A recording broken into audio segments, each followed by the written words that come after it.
अगर ये वीडियो आज आप तक पहुंचा है तो आप उन लाखों करोड़ों लोगों में से एक हैं जिसे कृष्णा ने चुना है। हाँ, ये सच है, आप माने अथवा ना माने। ये वीडियो आप तक ही क्यों पहुंचा, ये मौका आपको ही क्यों मिला? आप में कुछ तो खास था जिसकी वजह से ये वीडियो आपके पास तक आया। कभी सोचा है इस बात को?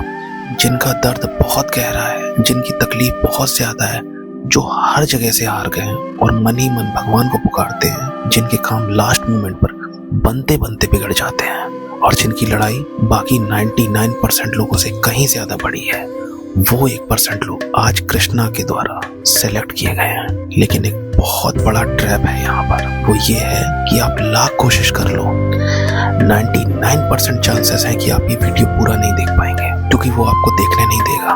आप कोशिश तो बहुत करेंगे लेकिन हर बार वो रुकने आ जाएगा।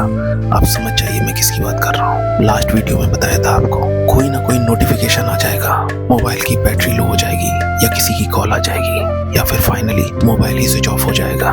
पर वीडियो खत्म होने तक डटे रहना पार्थ, पीछे मत हटना, क्योंकि ये 5-7 मिनट तुम्हारी जिंदगी बदलने वाले हैं। अब तुम जीत की तरफ बढ़ने वाले हो, क्योंकि अब तुम अपने जीवन का महाभारत समझने वाले हो। लेकिन उससे पहले दुर्योधन की वो कहानी सुनो जो बहुत कम लोग जानते हैं। बहुत ध्यान से, फुल कंसंट्रेशन के साथ सुनना और समझना। कुरुक्षेत्र का रण तैयार था, धूल हवा में थी, शंख हाथों में थे, लेकिन युद्ध अभी शुरू नहीं हुआ था। और तभी दुर्योधन की आंखों का रंग उड़ गया।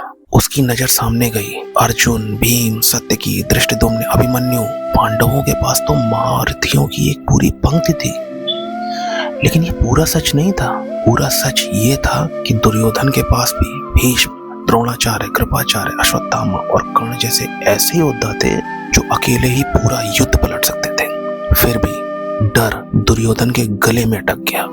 वो घबराया हुआ अपने गुरु द्रोण के पास पहुंचा और बोला, गुरुदेव देखिए, पांडवों के पास कितने महारथी हैं और हमारे पास कितने कम।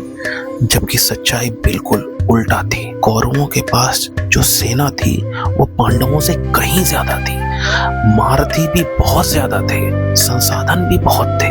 फिर भी दुर्योधन को अपना सब कुछ कम और पांडवों का सब कुछ ज्यादा दिख रहा था, क्योंकि मन की एक प्रॉपर्टी होती है, आप जिस पर फोकस करोगे मन उसे मैग्नीफाई कर देगा। अगर आपने प्रॉब्लम पर फोकस किया तो मन प्रॉब्लम को और ज्यादा बड़ा कर देगा।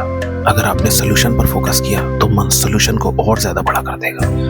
और अगर आपने डर पर फोकस किया तो मन उस डर को और ज्यादा बढ़ा देगा, जैसा दुर्योधन के केस में हुआ। उसने डर पर फोकस किया, अब हर जगह उसका डर बढ़ता जा रहा है। और यही वो जगह है जहां तुम आते हो। तुम्हारे पास भी टैलेंट है, स्किल है, फैमिली है, अपॉर्चुनिटीज है, मतलब तुम्हारे पास भी महारथियों की कोई कमी नहीं है। फिर भी जैसे ही कोई कॉम्पिटिटर तुम्हारे सामने आता है तुम डर जाते हो पार्थ, खुद को छोटा मान लेते हो और भीतर ही भीतर हार स्वीकार कर लेते हो। याद रखना पार्थ, कोई भी इंसान पहले बाहर से नहीं हारता, पहले अंदर से हारता है। और फिर वही सवाल, मैं ही क्यों, मेरे साथ ही ऐसा क्यों, सब आगे बढ़ रहे हैं, मैं ही क्यों रुक गया, सबके काम बन रहे हैं और मेरे बिगड़ रहे हैं, क्यों जिंदगी के हर कदम पर मैं फेल हो रहा हूँ, क्यों कोई भी आस नजर नहीं आती? क्योंकि तुम अपने महारथियों को देख नहीं रहे हो, अपनी मेहनत, अपनी क्षमता, अपना अनुभव। और सबसे बड़ा महारथी भगवान का दिया हुआ आज का दिन। महाभारत का सबसे बड़ा सच, दुर्योधन की हार युद्ध के मैदान में नहीं हुई थी, उसकी हार तो उस पल ही लिख दी गई थी जिस पल उसने युद्ध की शुरुआत डर से की थी। और यही नियम तुम्हारी जिंदगी पर भी लागू होता है।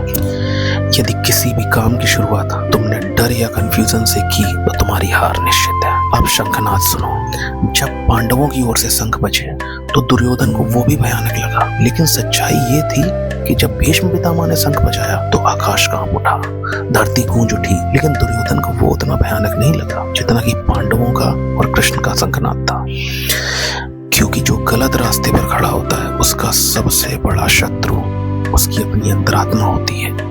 और अब आखिरी बात, ध्यान से सुनो। अगर तुम अब भी इस वीडियो में बने हो तो समझ लो, तुम वही 1% हो जिनके विजय रथ के सारथी आज खुद कृष्ण बने हैं। क्योंकि ये बात तुम भी जानते हो कि कृष्णा जिसके भी सारथी बनते हैं उसकी जीत निश्चय है, फिर चाहे प्रॉब्लम कैसी भी आ जाए। अब तुम्हारा डर तुम्हारी जीत को नहीं रोक पाएगा।